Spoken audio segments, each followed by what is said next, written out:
And a big move by the Siddaramaiah government in Karnataka right at a time when the MUDA scam heat is rising against the Chief Minister. The Siddaramaiah government has now officially withdrawn sanction for CBI investigations in the state of Karnataka. The Siddaramaiah government has basically withdrawn consent for CBI probes in the state of Karnataka, which means that the CBI cannot investigate anything in Karnataka.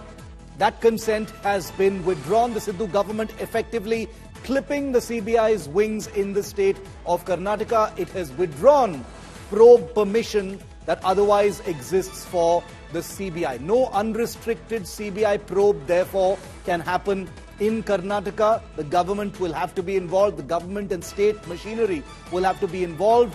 The Congress has said action has been taken to stop CBI misuse. But very, very strange how this comes just at a time when the decks appear to be cleared for an investigation into the MUDA scam, which has implicated family members of Chief Minister Siddaramaiah. The Congress says the CBI action is not because of the MUDA case, but the timing could not be more glaring.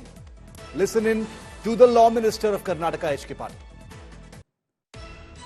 ನಾವು ತೆಗೆದುಕೊಂಡಿರುವಂತದ್ದು ಸ್ಪಷ್ಟವಾಗಿದೆ. We are day in day out expressing our concern that CBI is misused. They refuse to file charge sheet. They refuse to probe into that. Mines case, Mines Prakarana, there are empty number of cases. Now I'm telling empty number of cases, not 1, 2, 3, more than that. My colleague Sagai Raj joins me live from Bengaluru. Sagai, the Congress government in Karnataka claims that this withdrawal of consent to CBI probes in Karnataka has nothing to do with the MUDA scam. But that's a bit of a joke, isn't it? I mean, the timing couldn't be more glaring.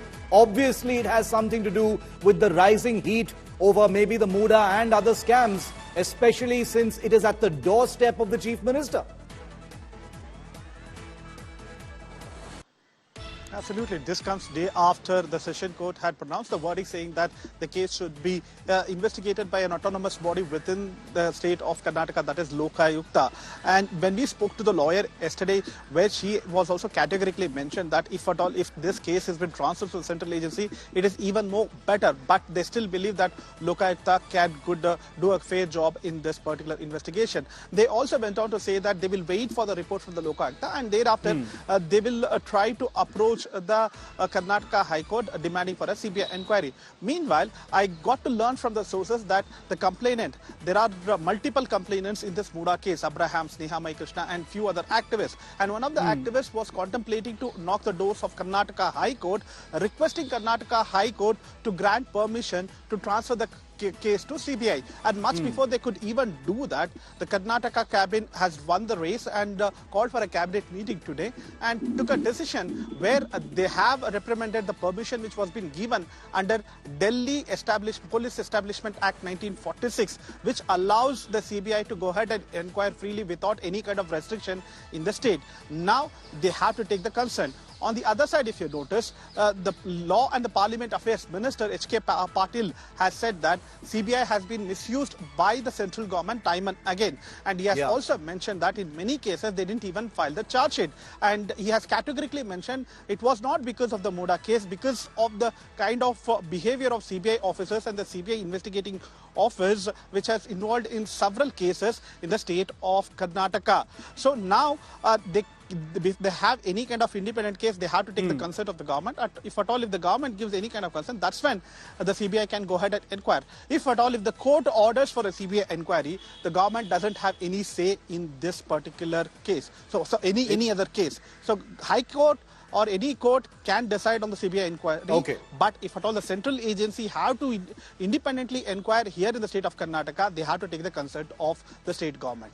It's just a little hard to believe that this has nothing to do with the MUDA scam. The Congress, H.K. Patil, the Law Minister of Karnataka, says it has nothing to do with the MUDA scam. It is part of the overall, counteraction against abuse of power by central agencies. But this comes, as Sagai said, literally a day after the court had basically, cleared the decks for an investigation by whatever agency into allegations against Siddaramaiah and his family in the MUDA scam.